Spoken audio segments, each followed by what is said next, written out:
Buenas tardes y muchas gracias por su asistencia. Lunes de Actualidad nació en un momento, ahora hace 2 años, en el que el ruido mediático hacía difícil acercarse a la realidad y comprenderla. Los notarios de Madrid apostamos por esta iniciativa porque consideramos que la reflexión y la comprensión profunda de los acontecimientos es consustancial a nuestros valores, los valores del notariado. Desde la humildad de nuestro proyecto creemos que hemos contribuido a ello, que estamos contribuyendo y haciéndolo. Por eso esperamos que el Lunes de Actualidad concite cada vez más seguidores. En estos 2 años hemos dado voz a los mejores expertos, conciliando sensibilidades diferentes. Nuestro propósito era encontrarnos con todas las miradas, expertos cuyas opiniones no siempre han coincidido con las nuestras y con las de los asistentes. Muchos de ellos, habituales de estas charlas, pueden dar fe de lo que digo. Hemos fomentado el debate y nos sentimos muy orgullosos de ello, pero siempre hemos conversado con respeto absoluto hacia el otro y con el deseo de comprender sus razones. Los notarios de Madrid estamos convencidos de que el diálogo es fundamental. Por eso, el diálogo que reposa en la reflexión y la excelencia es la esencia de estos encuentros. Excelencia, reflexión y diálogo forman la tríada, los pilares del Lunes de Actualidad. Hoy celebramos el último coloquio del curso académico, la última charla de un ciclo que, con calculada intención, titulamos «Nada es una sola cosa». Quiso ser un homenaje a una escritora fundamental en nuestra literatura, Virginia Woolf, y su novela Alfaro, pero también un signo de los tiempos. Hoy abordamos uno de los problemas más complejos a los que nos enfrentamos como individuos y como sociedad, la difícil historia de guerra y desencuentros entre Israel y Palestina. Un enfrentamiento de décadas que arrastra mucho dolor y nos interpela a todos como seres humanos y como comunidad, incluso a los que estamos lejos. Hemos titulado este coloquio «Israel y Palestina, un sueño imposible», y lo hemos hecho por una razón que queremos marque el pistoletazo de salida del acto de hoy. Nuestra mirada esta tarde quiere ser una mirada de paz y reconciliación. Ya hemos hablado en 2 ocasiones de la guerra. Lo hicimos con el coronel José María Pardo de Santayana y con el analista Haitham Amiram. Hoy queremos hablar de la posibilidad de una reconciliación. Queremos entender desde la historia el futuro de 2 pueblos enfrentados. Insisto, nos resistimos a no creer en la reconciliación. Como seres humanos, solo estamos dispuestos a aceptar la paz. Y estamos convencidos de que nuestros invitados, Ignacio Álvarez Osorio, Alejandro Baer y Alberto Priego, nos ayudarán a ello. Muchas gracias por aceptar nuestra invitación. Quisiera, por último, dar las gracias a los representantes de las comunidades judía y palestina que hoy nos acompañan. Nuestro primer propósito es que se sientan cómodos y nos ayuden también ellos a comprender. Compartimos su dolor y nos gustaría compartir también su esperanza. Doy la palabra a Íñigo Alfonso, nuestro moderador, periodista y director de las Mañanas de Radio Nacional de España, muy conocido de todos ustedes. Muchas gracias.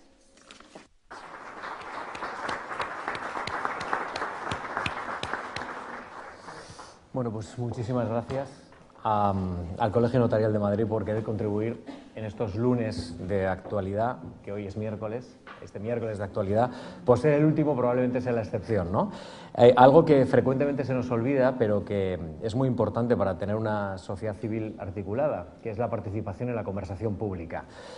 Habitualmente creemos que esto es responsabilidad fundamentalmente de los medios de comunicación y evidentemente de los políticos. Siempre los políticos aprovechan para entrar en los medios de comunicación y tratar de marcar bien cuáles son sus visiones del país y de la actualidad y evidentemente también del sistema de convivencia, pero participar en la opinión pública o en la conversación pública es una responsabilidad de todos. Y por eso creo que hoy estamos aquí hablando de un asunto que suscita muchísimo interés, como estamos viendo en esta sala y en la contigua, en la anexa, y les quería agradecer, por tanto, su asistencia.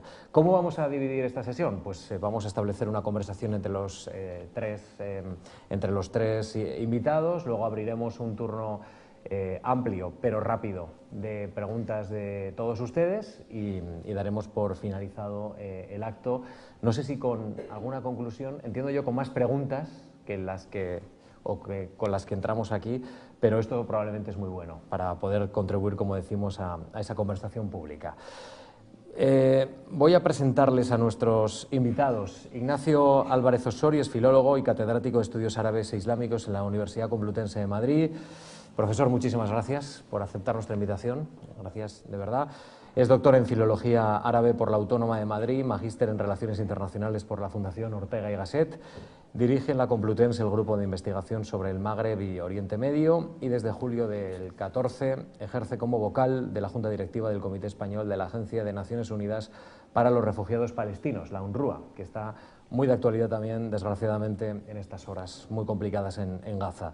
Es autor de un buen número de obras también sobre estos asuntos. Alejandro Baer es doctor en Sociología y miembro del Consejo Superior de Investigaciones Científicas, el CSIC.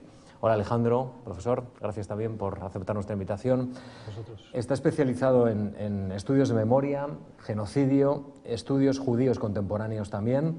Antes de incorporarse al Consejo en 2023, fue catedrático de Sociología y director del Center for Holocaust and Genocide Studies de la Universidad de Minnesota. Esta etapa comprende de 2012 a 2022. Y por último nos acompaña en esta sala Alberto Priego, que es profesor de la Facultad de Derecho en ICADE. Hola Alberto, profesor, gracias también por aceptar nuestra invitación.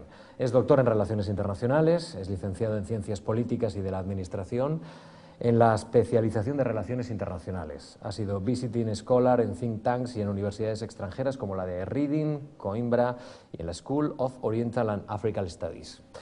Bueno, la sesión de hoy se titula Israel y Palestina, un sueño imposible. Nos invitan desde el Colegio Notarial a no resignarnos, a hablar de reconciliación, de paz. Pero, profesor Álvarez Osorio, hoy parece muy lejana la paz. ¿Qué es lo más urgente para establecer, no sé si una paz duradera, pero sí una paz aunque sea temporal? ¿Qué es lo que hay que hacer? ¿Qué es lo más urgente en estos momentos? Bueno, sobre todo si nos referimos a lo que está ocurriendo hoy en día en la Franja de Gaza, sin duda es alcanzar un alto el fuego que suponga, ¿no?, el final de las hostilidades, la liberación de los rehenes capturados por las diferentes milicias armadas palestinas, también la liberación de buena parte de los detenidos en las cárceles israelíes, ¿no?, más de 10.000 personas, la entrada de ayuda humanitaria. Esto obviamente son cuestiones cortoplacistas que finalizarían una situación a la que yo creo que no deberíamos haber llegado, y se ha llegado, entre otras razones, por la desidia de la comunidad internacional, que ha preferido mirar hacia otro lado. Pero obviamente para pensar en la paz en el corto, largo plazo hace falta un cambio, ¿no?, yo creo de 180 grados en lo que ha sido la posición de la comunidad internacional hasta ahora.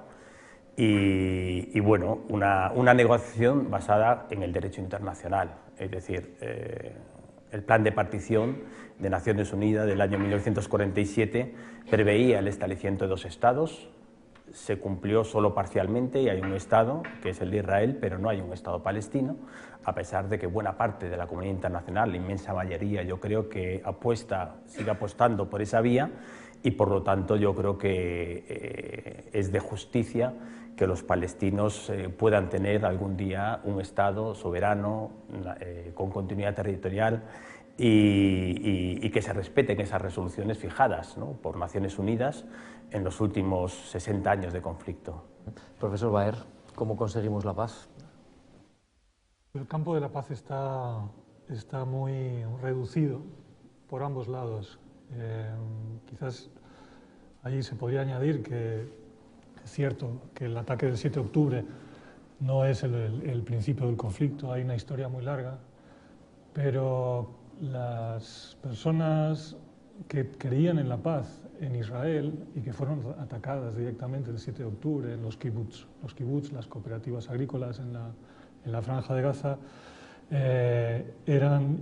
fueron atacadas, muchos fueron asesinados y muchos de ellos perdieron la esperanza de la paz, como por ejemplo Vivian Silver, que falleció en ese ataque y es la fundadora de Women Wage Peace. Es decir, observando el campo de la paz, ¿no?, el Peace Camp en Israel, está profundamente tocado por la deriva hacia la extrema derecha, pero también por la decepción en no ver partners de paz en Palestina. Profesor Priego. Pues es una buena pregunta, de difícil respuesta, pero a mí me gustaría destacar un hecho, ¿no?, un hecho que hemos visto todos, y es, hemos visto al embajador de Israel romper la Carta de Naciones Unidas lo cual no es una buena noticia para nadie, y hemos visto a Israel estar en contra de un Estado palestino hoy. Esto no es nuevo. Lo que pasa que es justo lo contrario que ocurrió entre el 47 y el 48. Me explico. Hoy una parte de la sociedad israelí y sobre todo los políticos y los representantes rechazan los dos estados, pero en el año 47 y 48 fue justo al contrario. ¿Qué quiero decir con esto?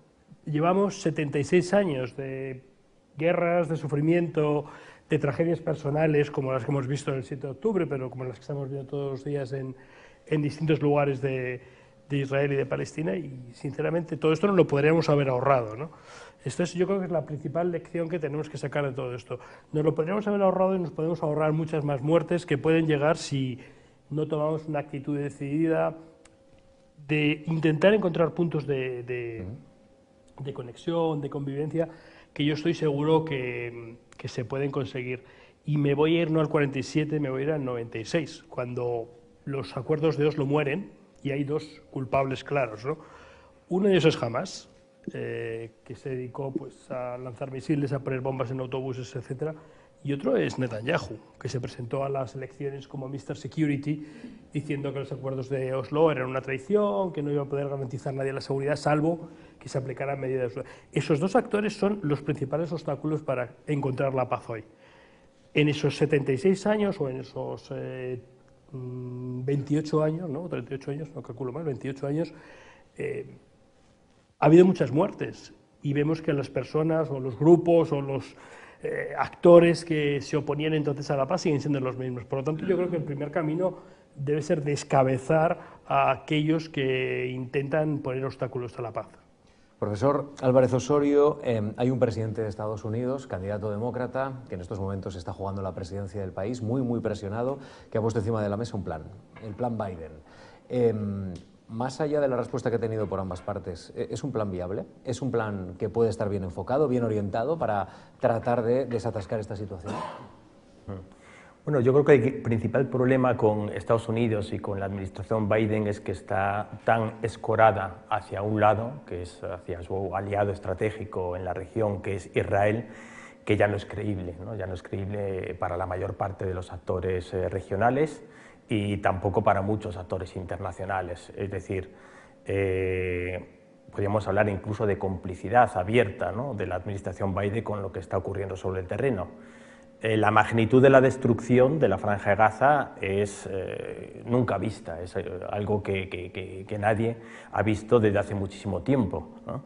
Entonces, probablemente si Biden se hubiera involucrado de una manera activa desde un primer momento, no hubiéramos llegado hasta donde hemos llegado, me da la impresión. Y hay un ejemplo, ¿no?, que yo suelo citar, pero cuando Israel invadió Líbano y atacó Beirut en el año 1982, Ronald Reagan, un presidente republicano, cogió el teléfono y llamó al primer ministro israelí y le dijo ahora inmediatamente que cesen esos ataques. En 20 minutos Israel cesó esos ataques y se replegó de las posiciones que había ocupado. Es decir, que el poder y la capacidad de Estados Unidos para influir sobre su aliado estratégico es clave para frenar, ¿no?, lo que está ocurriendo hoy en día en Gaza, y lo que estamos viendo es más bien al contrario, ¿no?, como una especie de teatrillo, diciendo que no llegues tan lejos, que no entres en Rafah, que detén la ofensiva aquí, detén la ofensiva allá, pero hace tan solo unas semanas la administración norteamericana aprobó 26.000 millones de dólares de ayuda al gobierno Netanyahu, y tenemos que tener en cuenta que esos 26.000 millones, buena parte de esas cantidades van a ir, ¿no?, a comprar más armamento para destruir no solo Gaza, sino probablemente también Líbano, en el caso de que se lance esa ofensiva que se está anunciando constantemente. Luego, la credibilidad de Biden y de la administración norteamericana yo creo que es muy reducida, y bueno, se puede ver en el Consejo de Seguridad, donde ha vetado sistemáticamente cualquier resolución en la que se apruebe un alto el fuego.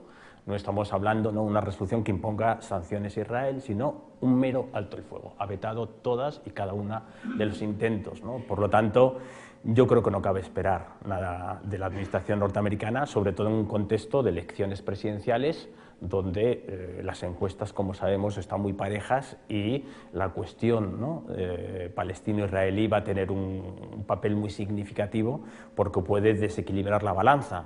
Ya los actores, de alguna manera, demócratas, los jóvenes, la comunidad musulmana, la comunidad también árabe, ha anunciado un boicot y un rechazo, ¿no?, a la candidatura de Biden. Hay que ver si eso se plasma en la realidad, pero yo creo que está ya muy ligado el futuro de Biden al propio futuro político de Netanyahu. Lo ha apoyado en todos y cada uno de los pasos, por lo tanto no tiene mucho sentido hoy que intente desligarse cuando han estado tan juntos durante estos 9 meses. Profesor Baer ha vivido en Estados Unidos 10 años, acaba de llegar prácticamente, porque un año en la vida de una persona es acabar de llegar, ¿no?, de Minnesota. En este punto nos faltan detalles para comprender la apuesta de Biden, el comportamiento de Biden. ¿Esto hay que atribuirlo al clima preelectoral o es una medida que en política internacional y más en estos momentos de crisis en Gaza puede tener su utilidad? ¿Qué opina? Bueno, yo creo que faltan algunos elementos, ¿no?, en el panorama político geoestratégico, que son los actores que están al servicio de Irán y que han sido financiados por Irán. Es decir, en este caso Hezbollah, ¿no?, en el Líbano, y el propio Irán, ¿no?, que ha declarado como enemigo de Israel desde la revolución del 79. Pero yo creo que, bueno, hoy mismo decían en Israel que lo más probable es que vaya a haber un ataque sobre el Líbano en respuesta a los ataques que se están produciendo desde la semana del 9 de octubre. Y con el Líbano no hay un conflicto territorial, es decir, lo hubo en su momento y ahora mismo la frontera del Líbano, no hay una franja ocupada por Israel y Hezbollah atacó a Israel en solidaridad, Hezbollah y las milicias palestinas en solidaridad con Gaza. Es decir, esto es otro elemento de este escenario que es importante y yo creo que la posición norteamericana de apoyo a Israel también se entiende en el contexto de otro actor fundamental, que es Irán, que busca la hegemonía regional. Luego podemos hablar sobre Estados Unidos y las reacciones, los campos americanos, sí, pero quizás por completar esa visión y también la dificultad en la que se encuentra el Estado de Israel actual, que puede llegar a tener una guerra en 3 frentes, en Gaza, con el norte, en el Líbano y con una posible tercera intifada en Cisjordania, y un ejército desgastado profundamente y con muchas bajas y también miles de heridos. Los analistas israelíes se preguntan si hay la capacidad de sostener una guerra en 3 frentes. La amenaza, por eso se habla, Thomas Friedman en el New York Times habló ayer de que Israel por primera vez se enfrenta a una amenaza existencial. Ese es un contexto importante en el que creo que también se explica la ayuda americana. Profesor.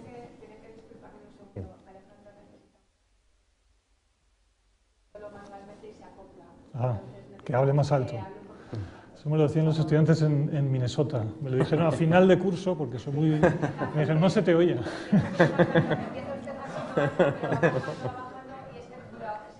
Vale, bueno, voy a hacer lo posible. Vale. Profesor Priego, estamos ante un momento también de debate existencial de Israel, como planteaba el señor Baer, en referencia a lo que se está publicando estos días en la prensa estadounidense. Bueno, lamentablemente para Israel, desde el año 47 vive en un estado de amenaza existencial, ¿no? Esto no es nuevo. Israel ha sufrido varias guerras desde el día después de la resolución 181, y esto es un día a día, y esto hay que ser muy conscientes del día a día en Israel, ¿no? No solamente eso, de cómo se vive el estar rodeado de estados, sin entrar en culpas y que te quieren destruir en su mayor parte, ¿no?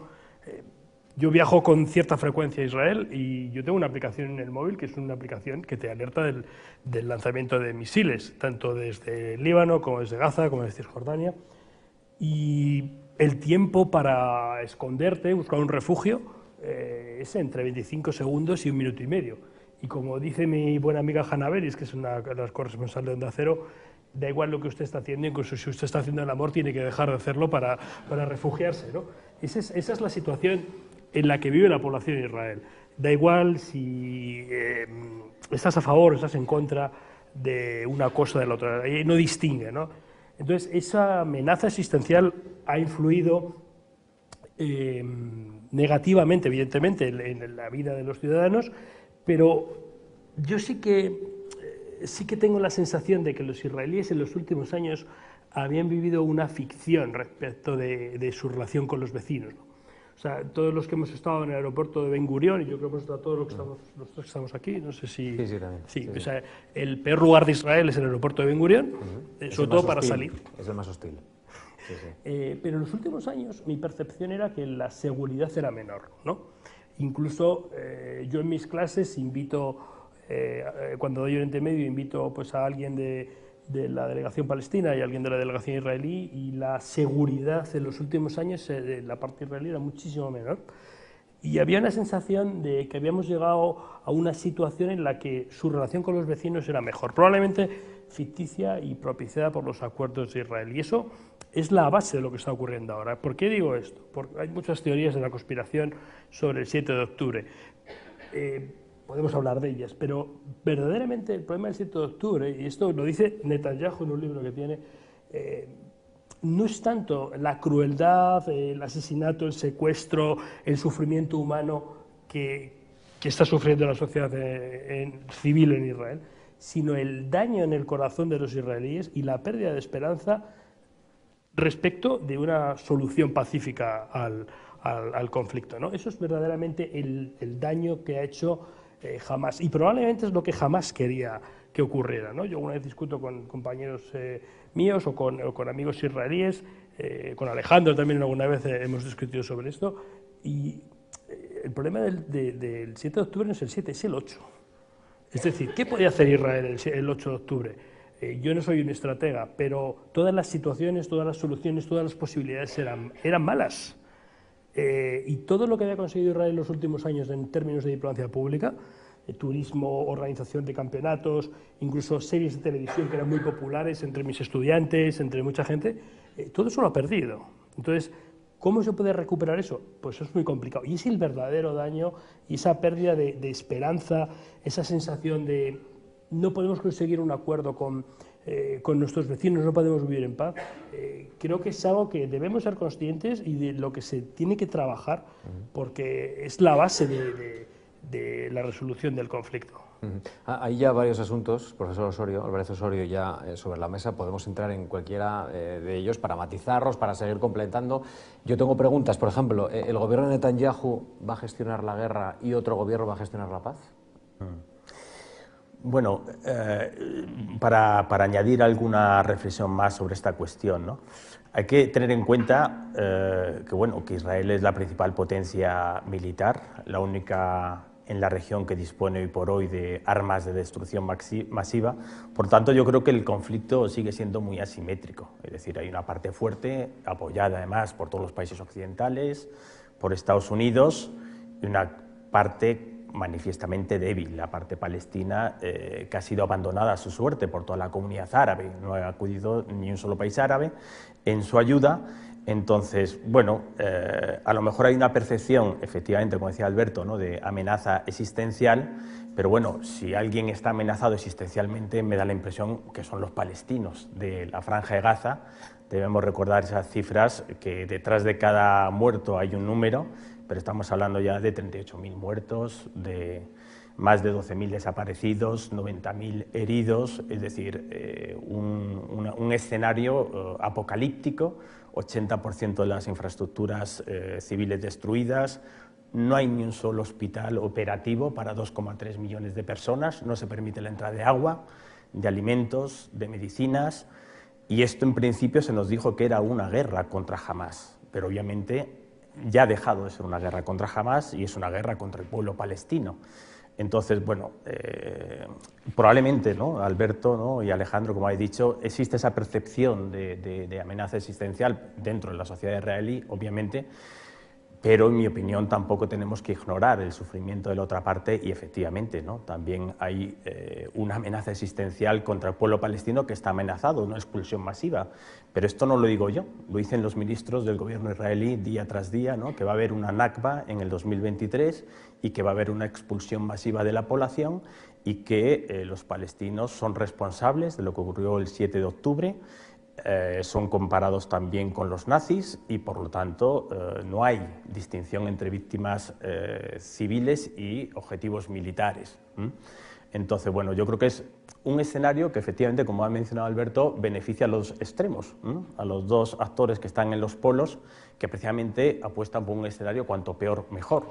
Yo comparto el diagnóstico que hacía Alberto en torno a la apuesta del ala militar de Hamas, de ese escenario, ¿no?, de llevar al precipicio a la región para provocar, ¿no?, o bien una intervención internacional o devolver la cuestión palestina al centro de gravedad, ¿no?, del debate público y probablemente lo haya conseguido, ¿no?, porque efectivamente todo ese proceso de normalización que había iniciado Israel con muchos de los países del Golfo por medio de los acuerdos de Abraham, que eran percibidos por Israel como una esperanza, pero eran percibidos por los palestinos como un abandono de su causa y un intento de condenar definitivamente a los palestinos a vivir bajo ocupación. Estaba en marcha un proceso de normalización con Arabia Saudí, de relaciones. ¿Eso ahora mismo cómo queda después de este... Bueno, ese proceso, 7 de octubre. No lo olvidemos, ya había dos países que habían firmado un tratado de paz con Israel, que eran Egipto, Camp David, después Jordania, Wadi Árabe, y se sumaron Emiratos Árabes Unidos y un país, no digamos residual, pero menor, como es Bahrein, que tiene muy poca población, 1,5 millones de habitantes tan solo, y que no tiene tanto peso específico como Emiratos.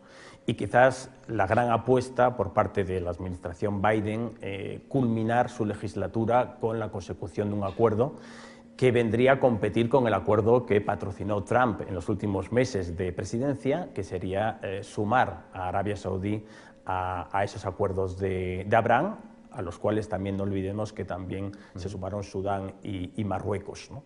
Es decir, que por el momento son 6 países de los 22 que componen la Liga Árabe los que han reconocido al Estado de Israel, y faltaría sumar a un país tan central como es Arabia Saudí, que es la gran potencia económica, la gran potencia política y que tiene una gran influencia también en términos religiosos porque alberga los lugares sagrados de la Meca y Medina. Hemos de recordar, ¿no?, que hay más de 1.500 millones de musulmanes en el mundo, ¿no? Los reyes de Arabia Saudí también son custodios de los sagrados lugares, ¿no? Entonces, sumar a Arabia Saudí, sin duda alguna, había sido un logro y un éxito de Biden, pero también de Netanyahu, ¿no?, que siempre ha vendido la historia de que es posible normalizar las relaciones con el entorno árabe sin tener que dar nada a los palestinos, sin tener que ceder un palmo de territorio. Hoy por hoy ese proceso está completamente congelado. Profesor Baer, estamos hablando del pueblo palestino abandonado por los que deberían ser sus aliados naturales, los países árabes. Bueno, yo creo que es más una respuesta para el profesor Álvarez Osorio, que conoce bien el proceso, pero en cierta medida sí, se está acoplando porque no estoy hablando fuerte. Yo creo que hay un abandono, y quizás podemos tocar la cuestión de los refugiados palestinos. Que si hablamos de paz, yo creo que ese es un tema importante, porque en el año 48 salen 700.000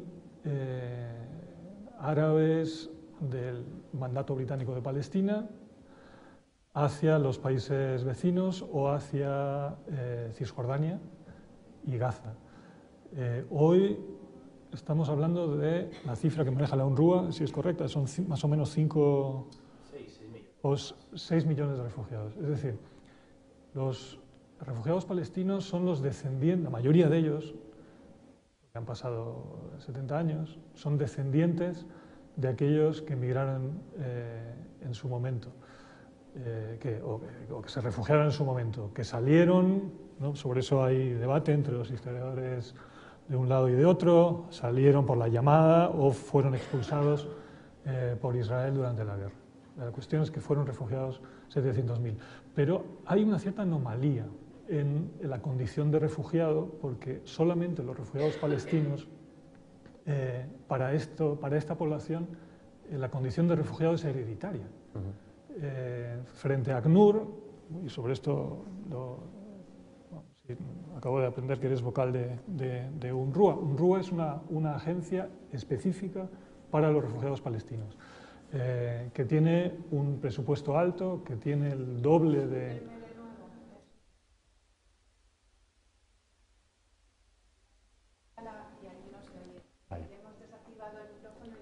Perfecto. Bueno, pues nada, lo voy a intentar así.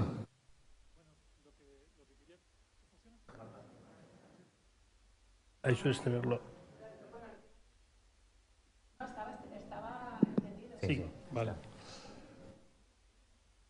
Yo como sociólogo he estudiado el tema de las identidades heredadas, y las identidades heredadas también, y lo problemático que son las identidades heredadas, porque dificultan enormemente la reconciliación. Y pongo un ejemplo que me salgo de la cuestión palestina. Estando en Minnesota, conocí a personas de origen dakota que se definían como supervivientes de genocidio de quinta generación. Es decir, establecen ese vínculo con un pasado y de alguna manera son supervivientes porque el grupo en sí fue objeto de una acción genocida o de una acción violenta. No vamos a entrar en la cuestión de definirlo como genocidio. ¿No? En el caso de los Dakota estadounidenses, posiblemente el genocidio funciona. El definirse como superviviente de segunda y tercera generación del Holocausto. Hay grupos judíos que se definen como tal. Son hijos y nietos de supervivientes. Es decir, estableces un vínculo porque si tú te defines como digamos, si esa identidad de superviviente o de víctima la heredas, también ves tu némesis, que es el perpetrador, no solamente el que tuvo que ver con tus abuelos o tus bisabuelos o tus tatarabuelos, en el caso de los Dakotas, sino ves el perpetrador hoy en día. Por eso yo creo que hay un problema, por ejemplo, en el caso de los refugiados palestinos que están en Jordania. El 40% de los 5 millones de refugiados palestinos, de esos 6 millones que decías, son ciudadanos jordanos. Siguen siendo atendidos por UNRWA y siguen teniendo esa condición. Y las escuelas, por ejemplo, de la UNRWA siguen enseñando sobre la Nakba y sobre la destrucción y sobre todo también la idea del retorno, pero no del retorno a un Estado palestino, sino del retorno de una Palestina del río al mar. Es decir, la recuperación de la Palestina histórica. Y volviendo a tu pregunta sobre las posibilidades de la paz, yo creo que las posibilidades de la paz tienen que ver con concesiones por ambos lados. Y los dos estados es una concesión por ambos lados. Por un lado, los israelíes tienen que renunciar a un gran Israel, que no es otra cosa tampoco que un Israel del río al mar, y los palestinos tienen que renunciar a ese sueño del retorno y la venganza que estaba tan presente en el ataque de Hamás, ¿no? Esa celebración de la posibilidad de atacar al enemigo en el verdadero corazón de Israel, ¿no? Y yo veo un problema en esta identidad heredada de la condición de refugiado, y el escollo importante en muchísimos de los acuerdos de paz ha sido precisamente la cuestión del retorno de refugiados. Y el retorno no solamente tiene que ver con una cuestión nostálgica, ¿no? Sino tiene que ver con volver a tu lugar de origen, que no es otra cosa que el lugar de tu padre o de tu abuelo o de tu bisabuelo. Eso no es posible. La historia no va a volver al 48 y hay que hacer concesiones por ambos lados. No, a ti te funciona. A mí me funciona, vale. Hay algunas cuestiones que hemos ido hablando y que me gustaría volver. Por ejemplo, el acuerdo de Abraham. El acuerdo de Abraham no es un acuerdo que hace Trump. Trump lo coge al final, o sea, es un heredero. Los acuerdos de Abraham se empiezan a gestar en el año 94. con un diplomático israelí que entonces estaba destinado a la embajada de Estados Unidos, una persona vinculada al entonces príncipe de Emiratos, y se van trabajando poco a poco, ¿no? Se aceleran justo en la ceremonia de investidura de Obama por un temor a un pacto nuclear, y poco a poco se van construyendo. Es decir, lo que quiero decir es que es algo mucho más largo. No identifiquemos con Trump, con el cual no tengo ningún cariño, ni afecto, ni esperanza en él, pero es algo mucho más amplio, ¿no? Es un cambio también de estrategia respecto de la paz. ¿Por qué digo esto? Pues porque durante mucho tiempo se pensaba que la negociación entre israelíes y palestinos podría funcionar, pero no ha funcionado con la independencia de los líderes, y en buena medida a veces porque los líderes palestinos probablemente han sentido que traicionaban a esta colectividad de la que hablaba Alejandro. El acuerdo de 2008 de Olmert, la propuesta de la servilleta de Olmert, era un buen acuerdo, era mucho mejor que el que puedan tener ahora o el que se les pueda ofrecer. Entonces la estrategia fue, si no funciona la relación directa, lo que vamos a intentar es conseguir el mayor número de estados que reconozcan a Israel, que tengan unas relaciones normales con Israel, de tal forma que los palestinos se vean presionados para sentarse en la mesa de negociación, y con eso pues intentar conseguir la paz. La sociedad israelí es muy compleja, mucho más compleja de lo que se ve desde fuera. Es una sociedad en la que hay de todo. O sea, hay judíos, hay musulmanes, hay cristianos, y dentro de los judíos hay etíopes, hay yemeníes, hay árabes, hay procedentes de países árabes, hay askenazíes. Es que es súper compleja, ¿no? Entonces no podemos ser monolíticos. Y el tema de los refugiados, vuelvo al año 47-48, se podría haber solucionado de una manera relativamente sencilla. El mismo número de refugiados o de personas que tuvieron que moverse de su localidad o de su zona donde históricamente habían vivido, Palestina, también existió en la parte israelí. ¿Por qué digo esto? Pues porque unos 700.000 ciudadanos o judíos o futuros ciudadanos israelíes tuvieron que ir a Israel porque eran perseguidos por represalias a lo que había ocurrido en la guerra de independencia en Egipto, en Yemen, en distintos lugares del mundo árabe, e Israel los asumió. Y eran ciudadanos que ni hablaban hebreo, ni tenían costumbres similares a los que podemos identificar hoy como costumbres judías. Israel hizo un grandísimo esfuerzo, incluso con tiendas de campaña durante mucho tiempo, y tuvo sus problemas internos, sus tensiones. Si eso se hubiera hecho en el año 48, hoy probablemente no tendríamos ese problema. Y la última puntualización, la última cuestión que quiero hablar, en el año 48 hay una parte importante de lo que hubiera sido el Estado palestino que lo ocupan tanto Egipto como Jordania.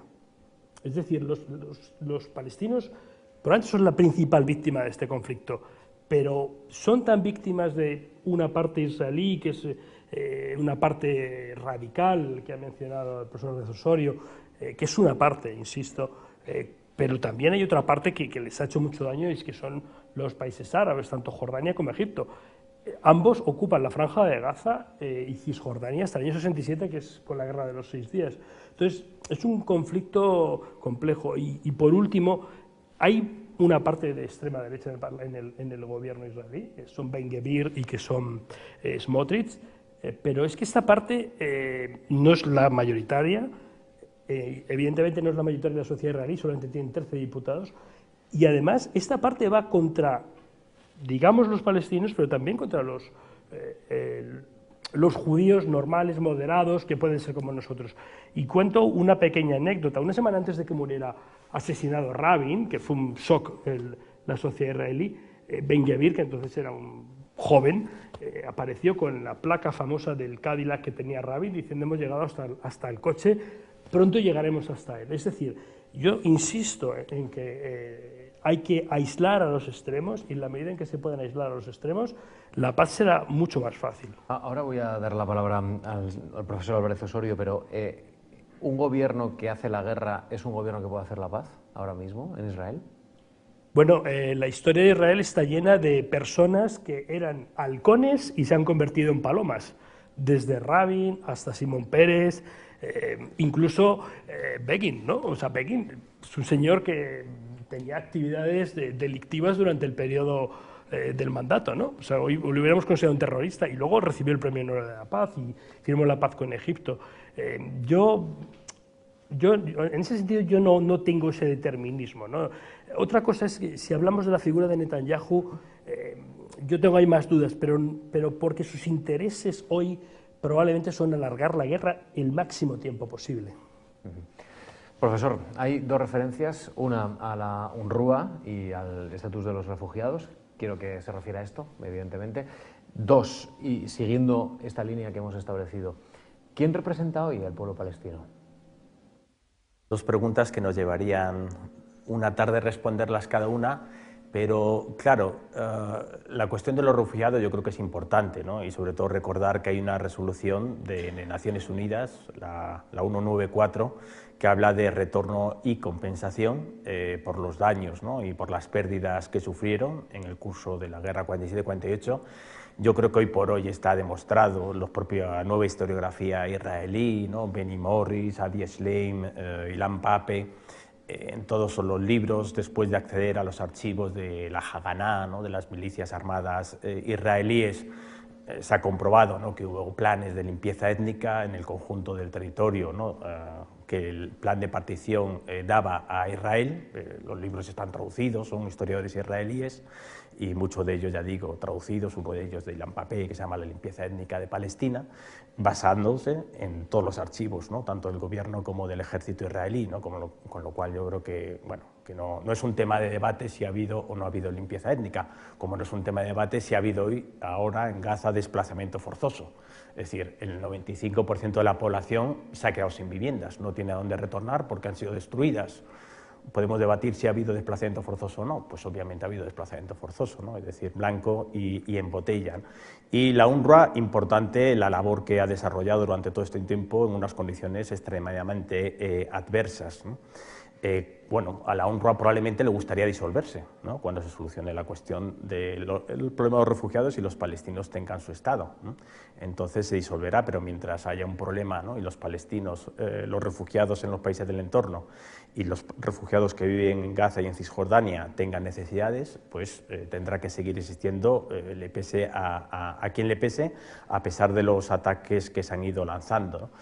Hay una cuestión también, hablando del 48, que, bueno, esa frase célebre de Ben Gurión, ¿no? Las aldeas desaparecerán y las nuevas generaciones de palestinos olvidarán. Es decir, esas personas que han sido expulsadas de sus hogares acabarán tarde o temprano olvidando. Esto no ha ocurrido, ¿no? Porque los palestinos han mantenido su identidad y la UNRWA también ha tenido un papel, ¿no? En esa cuestión del mantenimiento de la identidad palestina, ¿no? No se puede pedir a los palestinos el memoricidio, es decir, que olviden de dónde vienen y las condiciones en las que fueron expulsados de sus hogares, ¿no? Entonces yo creo que la UNRWA, insisto, tiene un papel central, a pesar de que se ha convertido en un objetivo, ¿no? Por parte del actual gobierno israelí, que la tacha de ser una organización terrorista. Bueno, esta acusación la vierte también contra muchos mandatarios internacionales, ¿no? Y la segunda cuestión, perdona Íñigo... De la representación, hemos estado hablando de sí. este gobierno, si puede construir la paz, ¿no? El actual gobierno de Israel. Claro, si miramos al lado palestino, identificamos a Hamás como representante, pero representante parcialmente del pueblo palestino, porque es la autoridad palestina la que oficialmente representa desde el punto de vista internacional. Bueno, Hamás, ¿no? Tenemos que tener en cuenta que según tanto Estados Unidos como la Unión Europea es una organización terrorista. Luego no ha habido nunca interlocución. Claro. Teórica, ¿no? Sí que en la práctica ha habido canales subterráneos para intentar, sobre todo por parte de la diplomacia europea, sobre todo en la década pasada, para intentar modular su programa y que aceptara una vía hacia el pragmatismo, que se tradujo después en el famoso documento político del año 2017, que contemplaba la creación de un Estado sobre Gaza y Cisjordania, con Jerusalén Este como capital, como posible solución, ¿no? Hay una mediación clara de varios diplomáticos europeos, pero no hay una interlocución con Hamás, y tampoco la va a haber, mucho menos después del 7 de octubre. Luego, el interlocutor válido aceptado por la comunidad internacional, y hace unos días estuvo el primer ministro palestino, es la Autoridad Palestina, la OLP, según Naciones Unidas, y la autoridad palestina se ha convertido en ese interlocutor. ¿Qué ha ocurrido? Pues que en esos intentos de erosionar la legitimidad de la autoridad palestina, el gobierno de Netanyahu la ha vaciado de contenido. Hoy por hoy es un esqueleto, ¿no?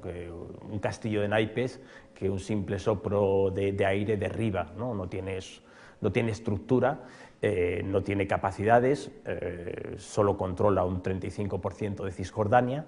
Incluso esas zonas bajo control de la autoridad palestina son sujetas, ¿no?, a múltiples intervenciones israelíes, con lo cual la población palestina no confía en esa autoridad palestina, la considera ilegítima, la considera un instrumento de Estados Unidos y de la Unión Europea, y por lo tanto habrá, ¿no?, que hacer también, ¿no?, un proceso de renovación de la parte palestina. Y tendrán que ser no solo la comunidad internacional, en mi opinión, sino también los propios palestinos los que decidan, ¿no?, quienes quieren que les gobiernen. Desgraciadamente no se convocan elecciones desde hace demasiado tiempo, del año 2006. Bueno, antes de dar paso a la audiencia, que está escuchando atentamente las reflexiones de Ignacio, Alejandro y Alberto, Alberto, ¿España acierta reconociendo el Estado palestino con otros países de la Unión Europea? Es una buena pregunta y solo el tiempo lo dirá. Yo creo que sí, creo que es un acierto. Yo no compro el argumento de que no es el momento. Es verdad que se le podría haber puesto alguna condición, o se le podría haber puesto algún pero. También es cierto que el reconocimiento es absolutamente simbólico, no va a tener una consecuencia sobre el terreno, por decirlo de alguna forma. Pero es verdad que había un consenso en la sociedad, y si vemos las encuestas, ¿no?, que ha publicado el CIS, cerca del 80% de la población española considera que debe haber dos estados. Yo creo que es un mensaje de nuevo a Netanyahu, ¿no? Netanyahu es un señor que ha tenido sus aciertos en algunas cuestiones, por ejemplo en la economía, es el primer ministro israelí que más tiempo ha estado en el poder, pero ha tenido muchos errores, ¿no? Y uno de los errores, no errores, probablemente malas intenciones, ha sido permitir que Hamás se hiciera fuerte. ¿Por qué? Pues hay muchas interpretaciones, y una de ellas es para evitar la viabilidad de un Estado palestino. Es una política muy cortoplacista, a mi modo de ver, pero no lo digo yo, lo dice, por ejemplo, pues algún primer ministro israelí que sacó Ehud Barak, estoy refiriendo a un artículo en Foreign Affairs hace algún tiempo. Hay una serie de errores o de acciones malintencionadas que nos han llevado a la situación. Incluso ayer salió en la prensa israelí una noticia, en un informe de inteligencia, decía que él lo conocía. Bueno, no es nuevo, ¿no? O sea, lo había ensayado en las playas. Era muy claro que este tipo de atentados podía ocurrir en cualquier lugar. Y luego dos cuestiones rápidas. Es verdad lo que ha dicho el profesor Álvarez Osorio sobre estos autores israelíes, que son los autores críticos, ¿no?, de la sociedad israelí, pero no son los únicos. Y es verdad que estos señores pueden decir esto porque Israel es una sociedad libre, cosa que no se puede decir, por ejemplo, yo no entro en Cisjordania, no entro en la Autoridad Nacional Palestina, que es un gobierno legítimo, pero poco eficaz y percibido como un gobierno muy corrupto por parte de sobre todo de los jóvenes palestinos. Pero esto no se puede decir en Gaza, es decir, la situación de Gaza nunca tendría que haber llegado hasta donde ha llegado. Es decir, a Hamás le tendríamos que haber limitado, como hubiéramos podido en cuanto a fondos, en cuanto a cierto respaldo internacional, mucho antes. Es decir, la primera víctima de Hamás es la Autoridad Nacional Palestina, que la expulsan de la Franja de Gaza en 2007, y eso convierte a Gaza prácticamente en un estado totalitario donde no hay posibilidad de disidencia. Se expulsan a los funcionarios, se elimina el Parlamento, hay ejecuciones de palestinos. Es decir, la situación en Gaza es tremenda, pero es tremenda para los palestinos que sufren la persecución de los miembros de Hamás, ¿no?, que evidentemente es un grupo terrorista, y creo que no cabe ninguna duda después del 7 de octubre, ¿no? Yo creo que esas son cuestiones que son importantes de tener en cuenta. Profesor Baer, planteábamos, España acierta al reconocer el Estado palestino.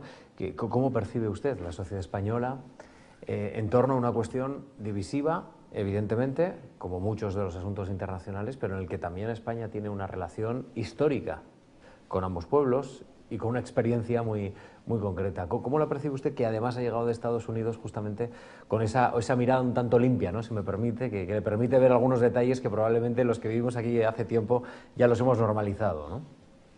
España en Europa es en cierta medida un caso singular con respecto al conflicto israelí-palestino. Lo hemos visto también con la declaración del Estado palestino, junto ciertamente con Irlanda y Noruega, pero no con el mainstream de la Unión Europea, ¿no? Francia, Alemania, Italia, pero no solamente porque ahora hay un gobierno afín a Netanyahu, sino yo creo que Italia no hubiera dado ese paso. Pero bueno, España es el país de la Unión Europea que en ese momento más tardío, ¿no?, en el reconocimiento del Estado de Israel. El Estado de Israel existe desde el año 48, pero hasta 1986 no se establecen relaciones diplomáticas entre España e Israel. Tiene que ver con los tradicionales lazos de amistad con el mundo árabe, ¿no?, que además es una política exterior que se hereda del franquismo. Y también es cierto que la percepción y la imagen, si uno ve los medios a comienzos de los 50, o de los primeros años de la existencia del Estado de Israel, la prensa franquista es demoledora contra Israel, y además hay cierta ironía en que algunos de los titulares de ese momento eran que se temía que se iba a crear un Estado bolchevique y influencia soviética en Oriente Medio, pero también la izquierda celebraba el Estado de Israel y el exilio republicano. Incluso el Partido Comunista decían que era una victoria contra el imperialismo británico. Es decir, hay una evolución, pero el franquismo claramente hostil al Estado de Israel por esos lazos tradicionales de amistad. Y al heredarlo, yo creo que también se hereda una percepción muy negativa. Y sobre todo, Israel es el gran desconocido. A diferencia de otros países de Europa, también en España hay una población judía muy pequeña, muy poco visible, poco presente en los medios. Todo eso hace que la imagen dominante del Estado de Israel durante muchísimos años ha sido negativa y cargada con estereotipos antijudíos. Si uno mira las viñetas de la guerra del Líbano del 2006, o de la segunda intifada, o de las primeras, o de la guerra de Gaza del 2009, uno puede ver que se reproducen estereotipos y tópicos antijudíos, se emplea niños palestinos crucificados a estrellas de David, referencias al Antiguo Testamento, al ojo por ojo, al poder y la conspiración judía mundial. Todo eso está presente y no se identifica como antisemita en España. Entonces yo creo que eso ha acompañado en gran medida la imagen del Estado de Israel. Es cierto que ha evolucionado y yo creo que en los últimos 10, 15 años la prensa evita. Todavía está presente, pero no es tan masivo. Y yo diría que la prensa conservadora es la que más se ha acercado al Estado de Israel. También dentro de la derecha, la extrema derecha, hay una especie de descubrimiento del Estado de Israel, lo que podríamos llamar una especie de filosemitismo instrumental, porque proyectan sobre Israel algo que tiene que ver con la política nacional, ¿no?, como un Estado, y es una fantasía, ¿no?, un Estado, o sea, no es real, un Estado étnicamente homogéneo, que es duro con el Islam, esta imagen de ser el contenedor del Islam frente a Europa. Bueno, eso encaja en el discurso de la extrema derecha y por eso ahora hay esa afinidad. Pero yo diría que en general, no la extrema derecha, sino el Partido Popular, también hay un cambio con respecto a la percepción de Israel. Una respuesta larga, una para tu pregunta. Sí, si me permite. Quiero que ambos puedan intervenir y ya damos paso a... Si me permites un matiz, ¿no? Ha hablado Alberto, ¿no?, sobre la cuestión de la libertad de cátedra en Israel, ¿no?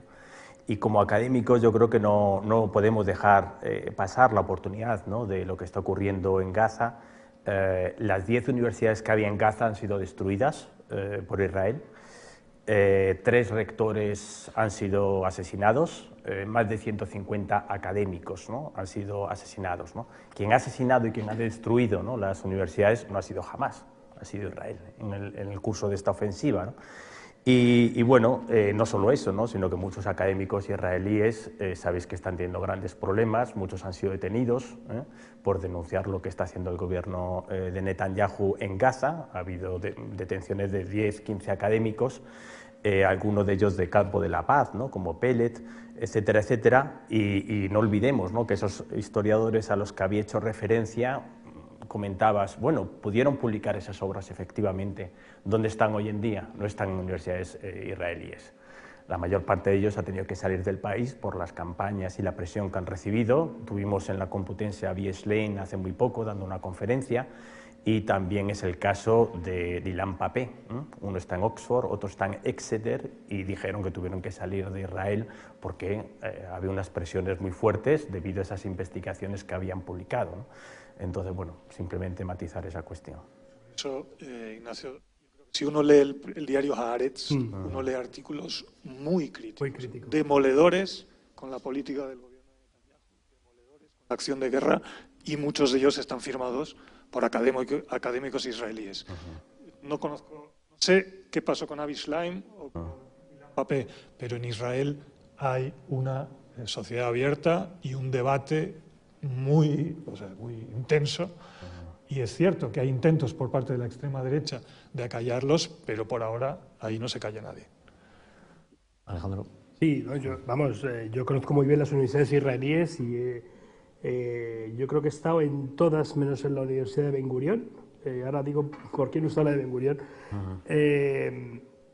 Por ejemplo, la Hebrea de Jerusalén es no solamente profundamente libre, sino es profundamente crítica. Es una universidad muy crítica, y es crítica porque los académicos somos críticos, pero puede ser crítica porque pues que Israel, con todos sus defectos y como los podemos tener nosotros, es una democracia, y es una democracia reconocida por Freedom House, por Politifor, por distintas agencias o por distintos institutos de investigación.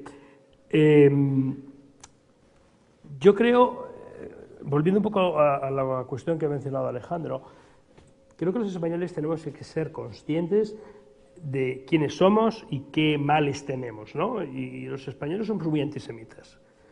No lo reconocemos, nos gusta pensar que no, pero culturalmente España es un país muy antisemita, y ahora el gobierno de Israel puede cometer muchos errores, y los está cometiendo, pero evidentemente hay que juzgar al gobierno de Israel como juzgamos cualquier otro Estado. Yo soy el primero que critico, he publicado en prensa artículos muy críticos con lo que se está haciendo, pero tampoco debemos ir más allá.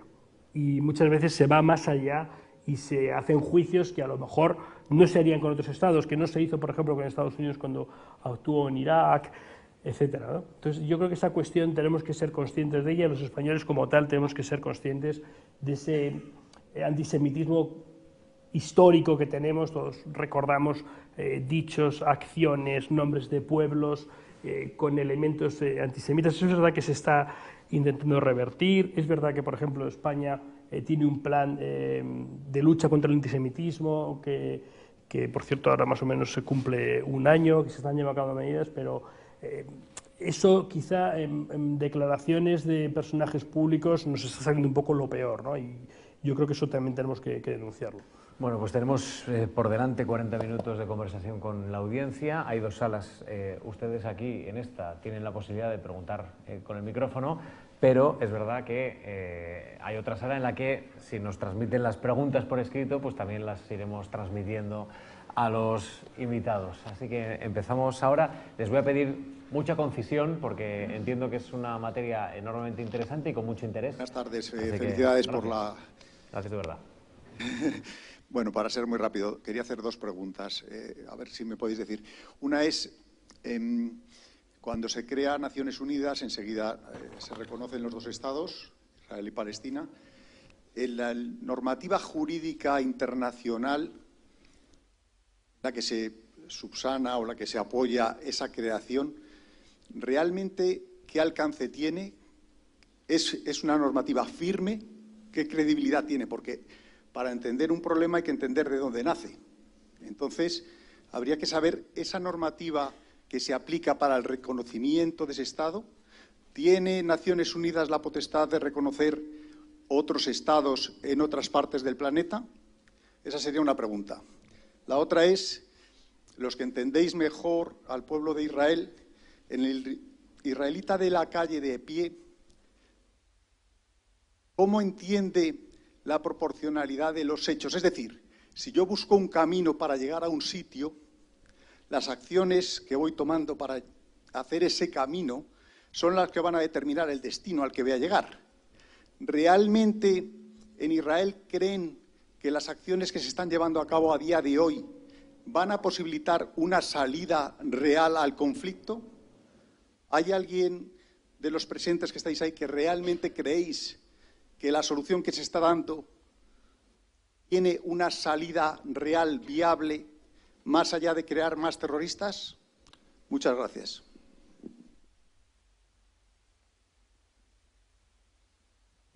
Absolutamente. Empezar por esta última pregunta. Los israelíes ven la acción, y aunque estén muy divididos con respecto al gobierno, y hay manifestaciones masivas este sábado, no sé, eran casi tan grandes como las de antes del conflicto, no sé a cuántos llegaron, pero son cientos de miles de personas. Contra el gobierno, los israelíes en su mayoría estaban de acuerdo con la acción militar. ¿Qué hay detrás de eso? El israelí entiende que su Estado le tiene que proteger. El Estado falló estrepitosamente el 7 de octubre. Y no hay que olvidar tampoco, el Estado de Israel se crea con la promesa del nunca más, es decir, nunca más víctimas. Eso está muy presente en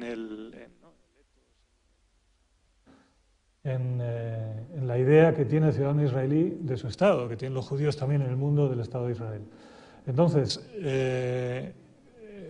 a 8 meses de esta guerra atroz, con muchísimas víctimas, quizás también decir sobre las víctimas, creo que es importante mencionar, cuando se habla de una cifra muy alta, que es la que da Hamás.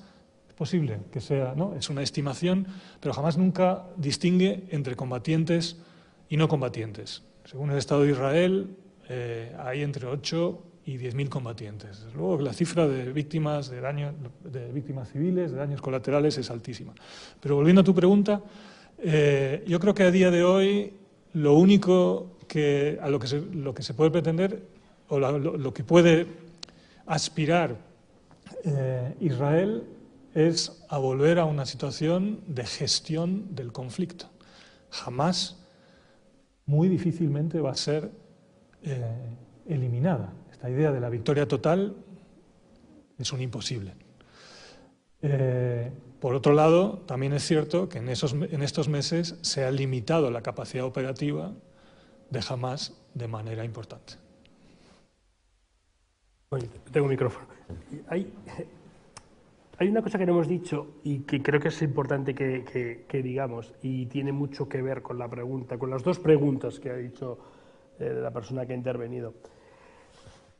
El final del siglo XIX, sobre todo, y principios del XX, es un periodo atroz para los judíos del mundo. Periodo atroz porque fueron perseguidos en distintos lugares de Europa. En Chisinau, en Kiev, hay pogromos en todos los lugares de Europa, prácticamente donde había judíos, ¿no?, viviendo. Eso genera una sensación de inseguridad brutal.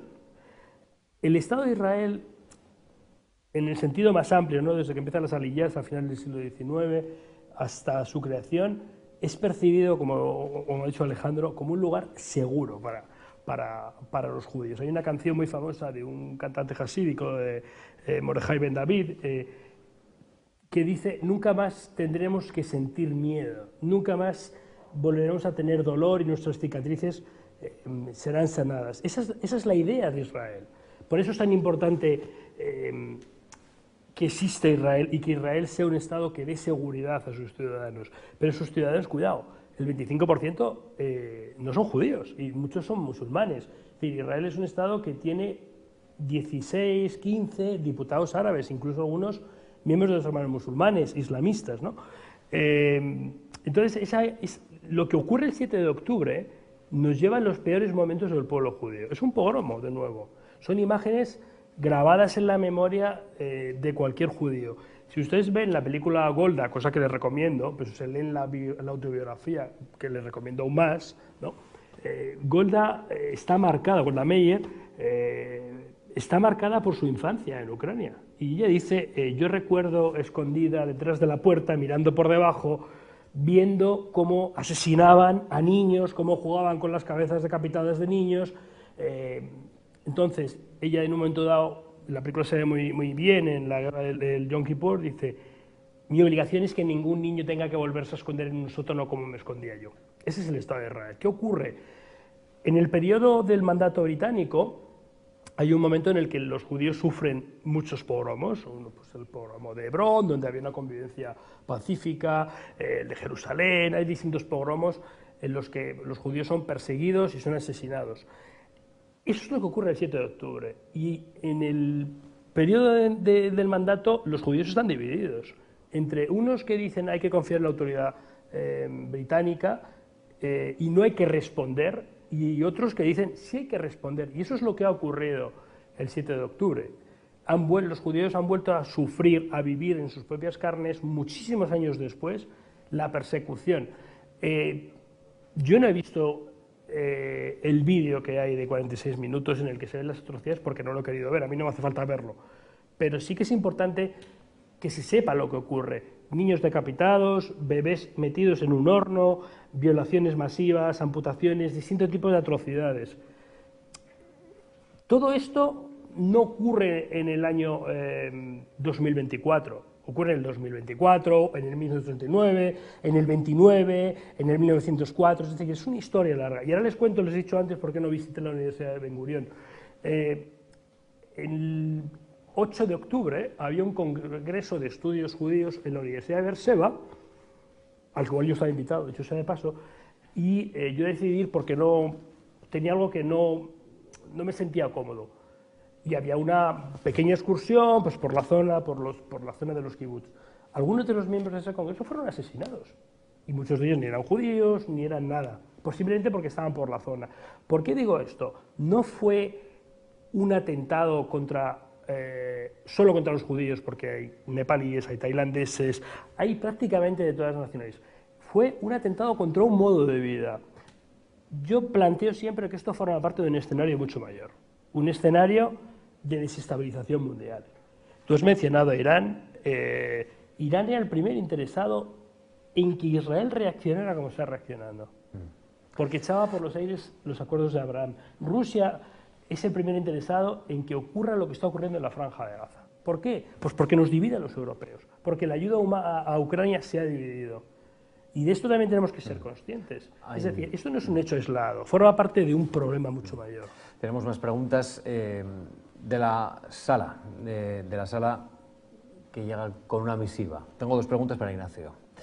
¿Cómo va a ser posible la paz si los palestinos viven bajo ocupación? Es decir, la población de Cisjordania está encerrada en guetos y sometida a un régimen de apartheid, tal y como Amnistía Internacional, Human Rights Watch y B'Tselem han reconocido. Esa es la primera cuestión. La segunda es si desde un punto de vista de derecho internacional Palestina es un Estado ocupado o oprimido, ¿puede considerarse el atentado del 7 de octubre como un acto de legítima defensa por parte de Hamás?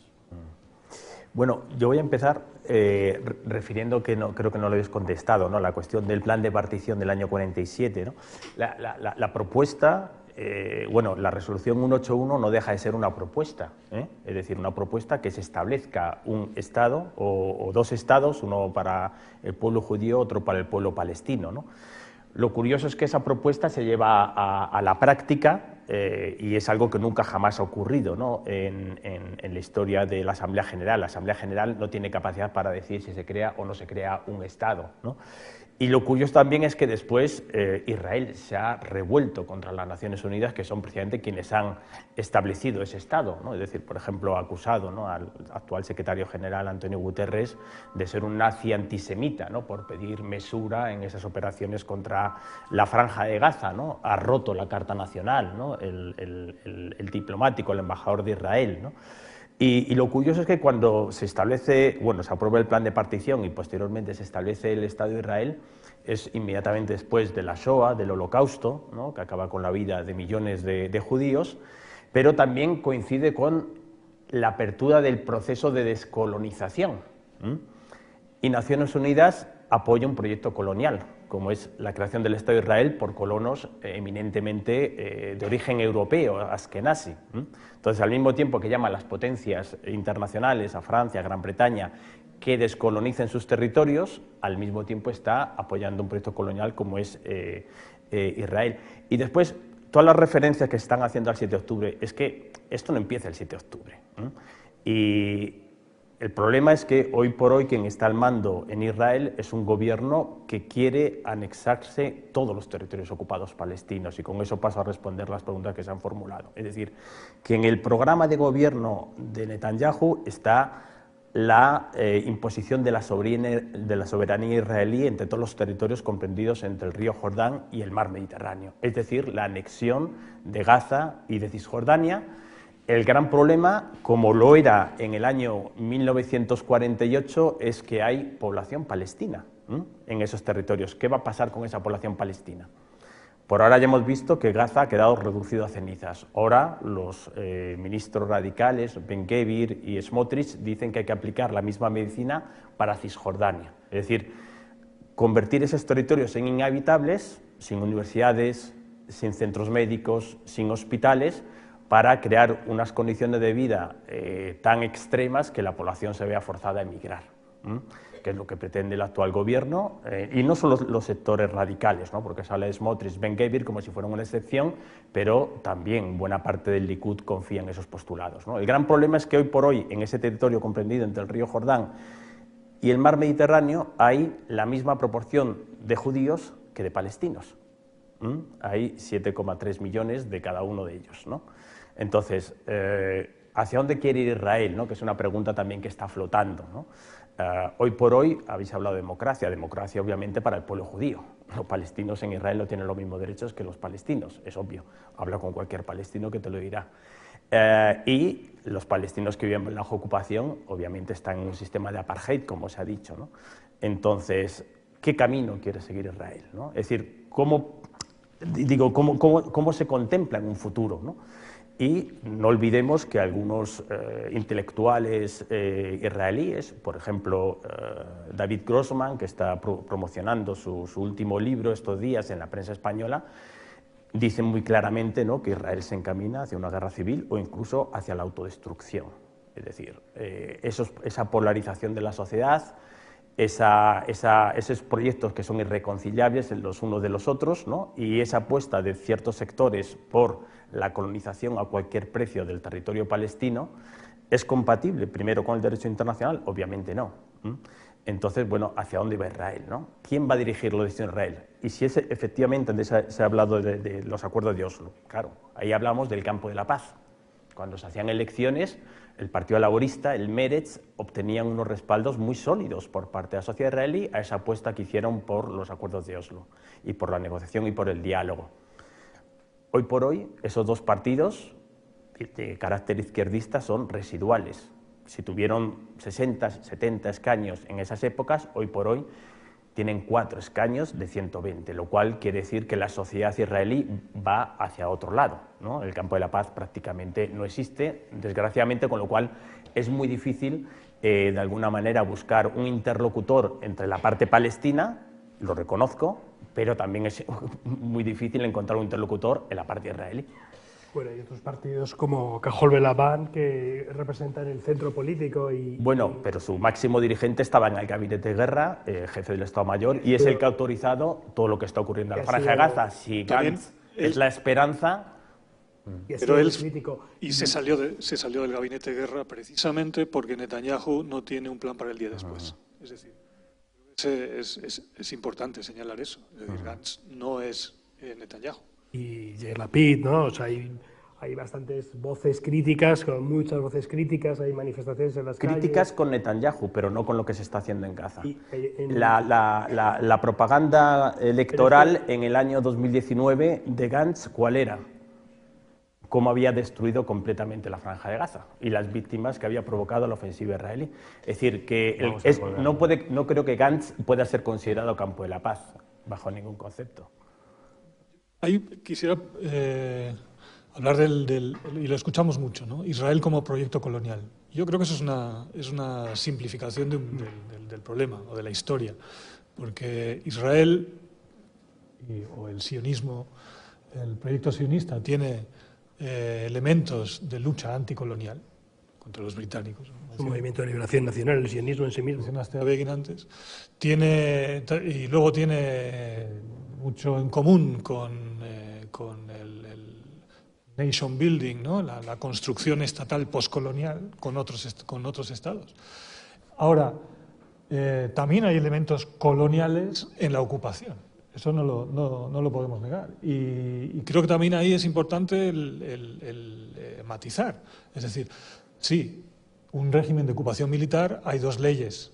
Está la ley civil y la ley militar. Y es cierto, los palestinos bajo ocupación están bajo ley militar. Eso se puede definir como un régimen de apartheid, pero los palestinos que son ciudadanos de Israel no están bajo un régimen de apartheid. Y yo creo que la confusión que se genera muchas veces es hablar del sionismo como intrínseco a lo colonial y al apartheid. Y yo creo que eso es un lenguaje que muy cercano al lema de Hamás. Es decir, que toda Palestina tiene que ser recuperada porque todo el proyecto sionista es ilegítimo.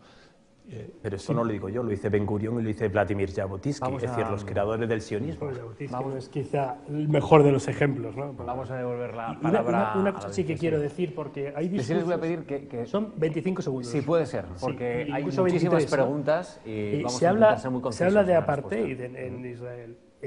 Como bien ha dicho Alejandro, Israel es una sociedad libre donde hay árabes, donde el árabe es lengua oficial en Israel, todos los carteles son árabes. Si vamos al hospital Hadassah, vemos un montón de médicos y enfermeros árabes que están perfectamente integrados. Y yo que voy mucho a las universidades, por ejemplo, la Universidad de Tel Aviv tiene una vicerrectora que es árabe, musulmana. Es decir, cuidado, que parece que decimos un discurso, lo vamos repitiendo muchas veces y al final nos lo acabamos creyendo. Puede haber errores, hay un tribunal supremo que actúa y que defiende los intereses de todos los ciudadanos de Israel, incluyendo los árabes. Alguna vez ha permitido o ha obligado a Israel a mantener algún periódico crítico en árabe, y eso se consigue porque es una democracia. La cuestión del apartheid, por mucho que lo repitamos, no va a ser verdad. Más preguntas. Quería preguntar, lo ha mencionado ligeramente el profesor Priego, el papel de Rusia en el conflicto, pero me gustaría que lo desarrollara un poco más y sobre todo el de China. El de China y su aliado Irán, Hezbollah, Hamas, y luego también, si se extendiera el conflicto en la región, los árabes aliados de Estados Unidos, ¿cuál sería su papel? ¿Más aliados de Estados Unidos Israel? ¿Más aliados de los árabes? Gracias. A ver, Rusia lleva años lanzando órdagos al sistema internacional. Rusia es de los pocos estados no árabes que ha recibido a Hamás como un gobierno legítimo, y lo ha hecho en reiteradas ocasiones. Y yo creo, esto es una creencia, no tengo el dato, pero probablemente el 7 de octubre en el Kremlin abrieron botellas de champán, porque sabían que eso iba a dividir, ¿no? Hay un grupo que podemos decir que son China, probablemente también Irán, Rusia, probablemente Venezuela, que tienen un proyecto que es incompatible con el sistema internacional tal y como lo concebimos hoy. Hemos visto algunos planes de China para invadir Taiwán, hemos visto algunos planes de Corea del Norte para invadir Corea del Sur. Es decir, esto no es un hecho aislado y es un hecho que divide, y divide la sociedad como ninguna otra cosa. Si lo que querían era debilitar a la sociedad europea, a las sociedades occidentales, el profesor Osorio ha mencionado Estados Unidos, lo han conseguido, desde luego, pero es que tenemos que ser un poco más inteligentes, ¿no? Y tenemos que intentar que no nos divida. Tenemos que ir más allá y conseguir que no nos divida. La segunda pregunta no la he oído bien.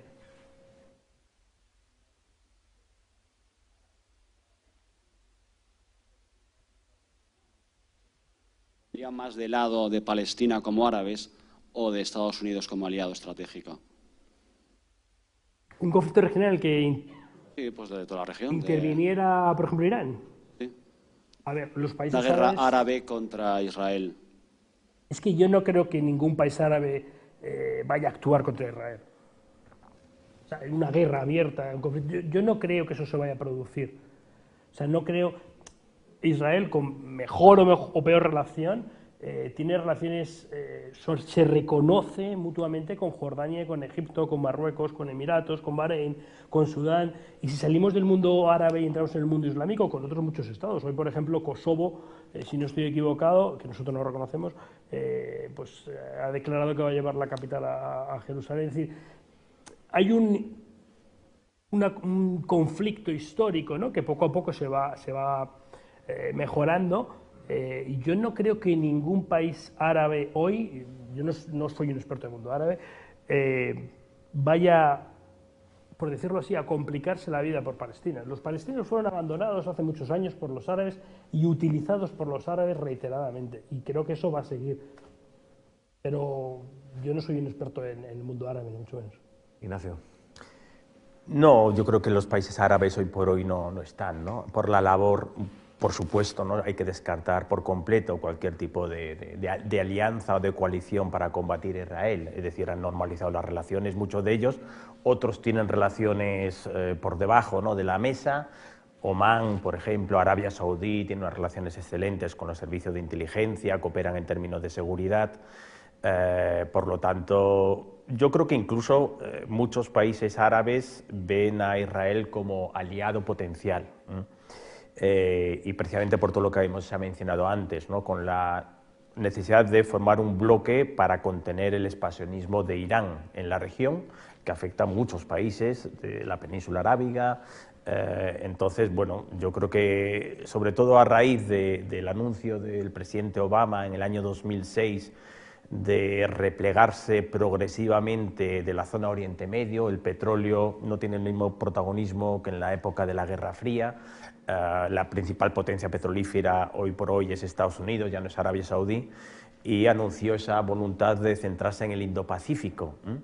Y después, con el acuerdo nuclear del año 2015 con Irán, esto fue percibido por muchos países del Golfo, muchas monarquías árabes del Golfo, como una situación que les dejaba pues prácticamente muy vulnerables, porque Estados Unidos siempre había sido el garante de la seguridad de esas monarquías. Después del año 1945, si Estados Unidos sale progresivamente de la escena, deja un vacío que va a tener que ser llenado por alguien. Sabemos que China, y también conectando con lo que mencionabas, cada vez tiene más presencia, no en términos políticos, no en términos militares, pero sí en términos económicos y comerciales. Se ha convertido el principal aliado estratégico, socio comercial de Arabia Saudí, de Emiratos, incluso de Irán. También tiene muchas inversiones en Israel, ¿no?, en el puerto de Haifa. Y bueno, es decir, que ante esa posibilidad de que Estados Unidos poco a poco fuera saliendo, muchos países del Golfo, Arabia Saudí, Emiratos, Bahrein, vieron a Israel como un potencial aliado y sobre todo como un garante de la seguridad en la región en el caso de que fueran atacados y golpeados por Irán, que tiene una agencia, como todo el mundo sabe, pues hegemónica y expansionista en la región. Más preguntas. Y yo tenía, bueno, muchas gracias al colegio por este debate. Hoy se llama Israel y Palestina un sueño imposible. A mí me gustaría que fuese un sueño posible. He visto muchos datos, los conocí absolutamente todos. Se han olvidado de ciertos datos muy importantes. Se han olvidado de muchos datos importantes, como por ejemplo, que quede claro, Israel es una democracia y el 21% de la población es palestina con exactamente los mismos derechos. Exactamente los mismos derechos, y si hace falta demostrarlo, se demuestra. Pero aparte de eso, en el otro lado, no ha habido elecciones desde antes del 2005, mucho antes. Es un grupo terrorista. Entonces me gustaría a los tres... ¿Qué hay que hacer para que sea un sueño posible? Y hay muchas cosas que se pueden hacer. Hay ciertas organizaciones internacionales que están destruyendo valor y no se toma ninguna acción internacional. Israel al fin y al cabo, en la última encuesta, el 80% de la población de Israel quieren que Netanyahu se vaya. Es un hecho, es demoscópico. Y me gustaría saber cómo hacemos de un peñón imposible un sueño posible. Y hoy no he visto nada para hacer eso.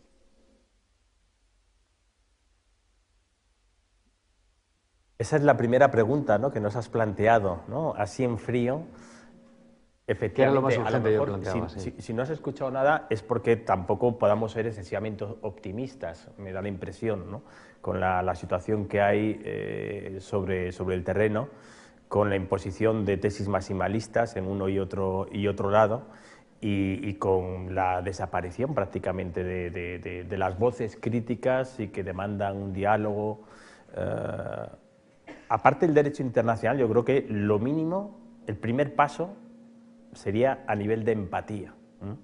Es decir, que los palestinos empatizaran con los israelíes que fueron masacrados brutalmente en los atentados del 7 de octubre y que los israelíes también empatizaran, ¿no?, con el sufrimiento de los palestinos. Ese sería el primer paso, muy elemental, como seres humanos. El reconocimiento del dolor de los demás, ¿no? El reconocimiento del dolor, ¿no? Eso sería, yo creo que lo planteaba clave. Susan Sontag ya hace un tiempo. Sí, porque no nos vamos a poner en sueños y que mañana vaya a haber una imposición, ¿no?, de una solución por parte de la comunidad internacional, que la ONU intervenga de una manera activa, pero quizás ese primer gesto, ¿no? También que se encuentren las sociedades, porque hay puntos de encuentro, viven completamente separados. Estamos hablando, por ejemplo, de los años 90, que hemos mencionado varias veces, ¿no?, esa época de esperanza. En los años 90, a veces se hacían encuentros en Europa, en España, en que se traían a miembros de la sociedad civil de Israel, también de Palestina,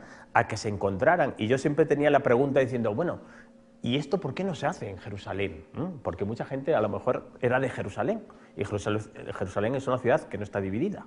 Puedes coger un autobús, puedes coger el tranvía de un sitio para otro, ¿no? Y yo decía a responsables religiosos, decía, bueno, ¿y por qué esto no se hace en Jerusalén? Tomarnos un café en un punto intermedio.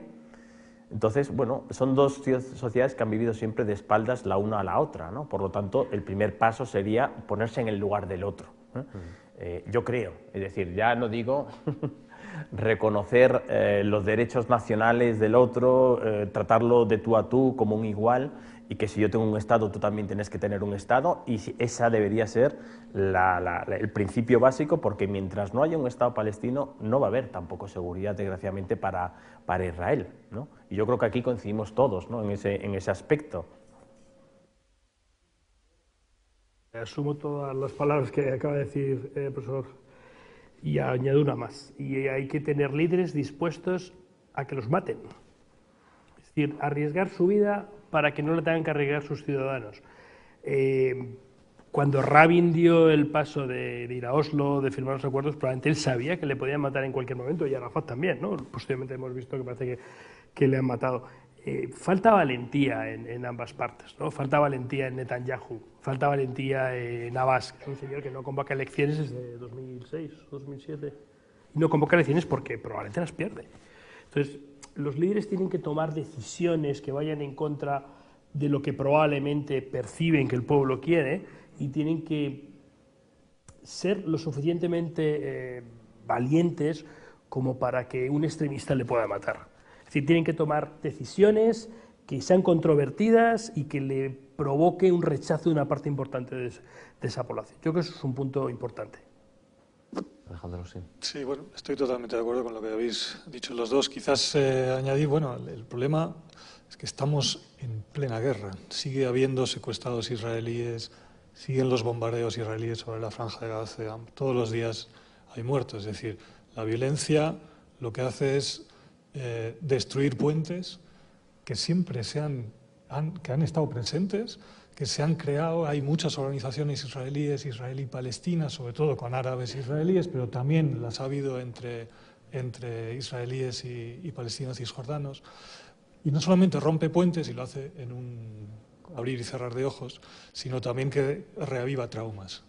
Por eso quizás volver a la cuestión de ni los judíos en Israel, ni los israelíes, o los judíos israelíes, deben ver toda la violencia como una repetición del Holocausto, ni los palestinos tienen que pensar que están viviendo, que viene la segunda Nakba, porque ante esos escenarios solo puede haber más violencia. Tienes razón, lo que decías, la situación en Gaza es catastrófica, pero no significa ni que vayan a reocupar, porque de hecho ese es el gran escollo, no van a reocupar y hay enorme potencial para reconstrucción si hay voluntad de la comunidad internacional. Pero quizás añadir una cosa más, es decir, ¿qué podemos hacer nosotros desde fuera? Yo creo que muchas veces, y especialmente en la universidad, las universidades se han convertido en una especie de correa de transmisión o casi como que de réplica del conflicto, de manera verbal, pero creo que contribuimos poco. Es decir, aquí las universidades se han erigido en jueces y cuando su labor creo que es más tender puentes. Y quizás España, por su responsabilidad histórica, tanto con unos como con otros, debería hacer un esfuerzo, especialmente en el mundo académico, por tender puentes. Y eso no se consigue con carteles de sionistas fuera de la universidad o Israel genocida. ¿Tenemos tiempo para una pregunta más? Sí. Bueno, yo quería preguntar una cuestión que me llama mucho la atención, y es que si miras el mapa de Gaza, el paso de Rafah está al lado de Egipto. Entonces, todos los refugiados que van huyendo de la guerra, ¿por qué, por ejemplo, Egipto no deja pasar, abre las fronteras para poder atender a esos refugiados?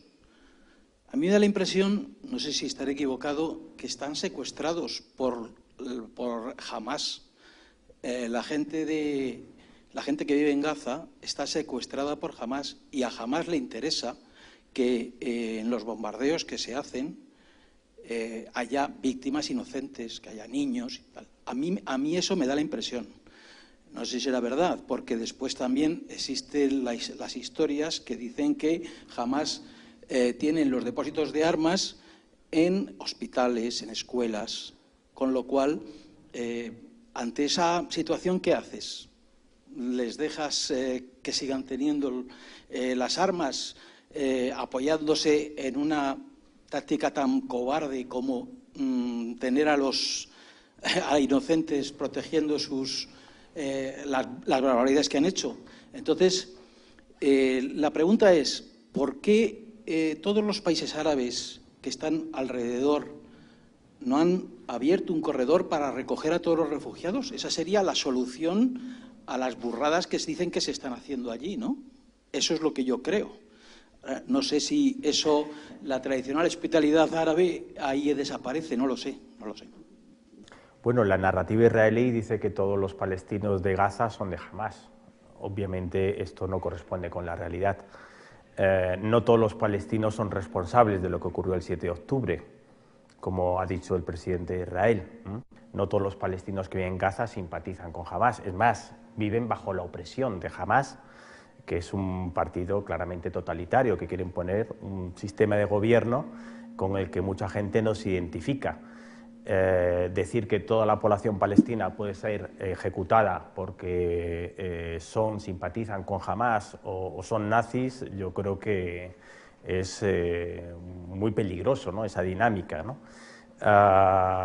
Obviamente Hamás tiene un altísimo grado de rechazo entre la población palestina, tanto de Cisjordania como de Gaza y de la diáspora.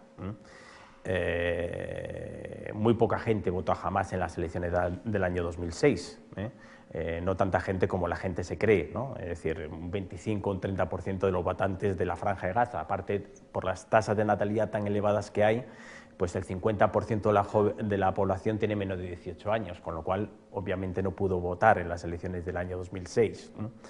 Se ha dicho que los palestinos de Gaza sabían los planes del 7 de octubre, algo que, según parece, los propios servicios de inteligencia israelíes ni tan siquiera habían detectado, porque si no hubieran adoptado medidas para que no se llevaran a cabo, digo yo, ¿no? Entonces, bueno, yo creo que son pretextos para justificar, ¿no?, el elevado número de víctimas civiles. Se interpreta que más del 70% de las víctimas son o menores de edad o mujeres. Estamos hablando de 18.000 niños muertos. Y bueno, el argumento de decir que jamás se esconde en las universidades, jamás se esconde en las escuelas, jamás se esconde en las universidades, bueno, justifica lo que está haciendo Gaza, ¿no? El ejército israelí en Gaza. Se ve, ¿no?, todos los días en las imágenes, ¿no?, que retransmiten cómo se está volando, ¿no?, las universidades completamente vacías, ahí no hay nadie, ni está Hamás, ni hay armamento, ni arsenales, ni nada por el estilo. Si tuviera tantos arsenales, obviamente la ofensiva de Gaza, la ofensiva de Hamás hubiera sido pues mucho más brutal, ¿no? ¿Y por qué no abren los estados limítrofes las fronteras? Yo creo que la principal preocupación es que serían acusados de complicidad con la limpieza étnica. Es decir, si Israel expulsa a cientos de miles de personas hacia el Sinaí, como se proponen, ¿no?, varios ministros israelíes, sería una segunda Nakba, como se ha mencionado antes, ¿no? Repetiríamos el escenario que ocurrió en el año 1948 y ya sabemos las consecuencias que tuvo para los gobernantes árabes, porque a partir del año 48 empiezan a sucederse una serie de golpes de Estado e incluso magnicidios, ¿no?, que acaban con prácticamente los dirigentes de Líbano, de Siria, de Jordania y de Egipto, todos ellos acusados de complicidad, ¿no? Entonces yo creo que ningún dirigente árabe quiere, ¿no?, arriesgarse a poder ser en un futuro acusado, ¿no?, de complicidad con un proceso de limpieza étnica. Alejandro Y de Alberto, hecho, la frontera con Eretz está controlada por el ejército israelí. Es Israel quien controla todas las fronteras, luego es una cárcel a cielo abierto, Gaza, no se puede entrar ni salir, y por eso hay esa catástrofe humanitaria, porque no puede entrar ni alimentos, ni agua, ni medicinas. Cada día están muriendo de deshidratación o de hambruna 4 niños en Gaza, ¿no? Entonces, bueno, porque es Israel quien controla esas fronteras y no permite que acceda materiales y tampoco que salgan o entren personas. Sí, vamos simplemente yo creo que es un hecho indiscutible que Hamás actúa desde dentro del entorno civil, que los túneles están construidos por debajo de hospitales. Bueno, hay 700 kilómetros de túneles que están construidos por debajo de hospitales, de escuelas. Es decir, yo creo que, bueno, sin duda es una zona densamente poblada, pero dentro de la lógica de Hamás, la manera de encontrar el máximo refugio posible es esa. Es decir, pero eso está documentado. Hamás no está, digamos, es un ejército regular que actúa en campo abierto, actúa desde dentro de la población civil. Muchas veces también, yo recuerdo al principio, después del 7 de octubre, que un líder de Hamás dijo que la protección de los civiles corresponde a las Naciones Unidas y que por eso no estaban los civiles en los túneles. Propio Hamás, las propias declaraciones de Hamás, como que iban a repetir un 7 de octubre, es decir, también hay esa intención, es decir, se ha hablado del genocidio y la intención genocida en la retórica absolutamente condenable, ¿no?, de Smotrich y Ben-Gvir, pero yo tengo la sensación de que esa especie de... Es una guerra asimétrica, pero también hay como que la aritmética moral siempre está, digamos, se cierra un ojo, hay una simpatía hacia un lado que es entendible desde el punto de vista humano, por la tragedia humana que es, que estamos viendo, pero que oscurece la complejidad de este conflicto y que no atribuye responsabilidad y agencia a la dirigencia palestina en Gaza, que es Hamás. Alberto, sí, si quieres cerrar la sesión. Tenemos que ser conscientes que Hamás es un régimen, lo que tiene montado en Gaza es un régimen totalitario, entonces es evidente que no puede haber oposición, que utiliza todos los medios a su disposición. Y luego la táctica de Hamás es utilizar a los civiles para que los maten. Hay un dirigente de Hamás, murió, creo que fue su nieto, y publicó una foto en las redes sociales súper contento. ¿Por qué? Pues porque había conseguido lo que querían, era que mataran a un familiar suyo, más o menos joven, etcétera, porque esa es un arma de guerra de Hamas, es decir, no le importa ni los civiles, ni los niños, ni absolutamente nada. Si tiene que utilizar dinero para construir túneles, lo va a usar, si tiene que secuestrar, lo va a hacer, y eso Israel tiene que ser consciente.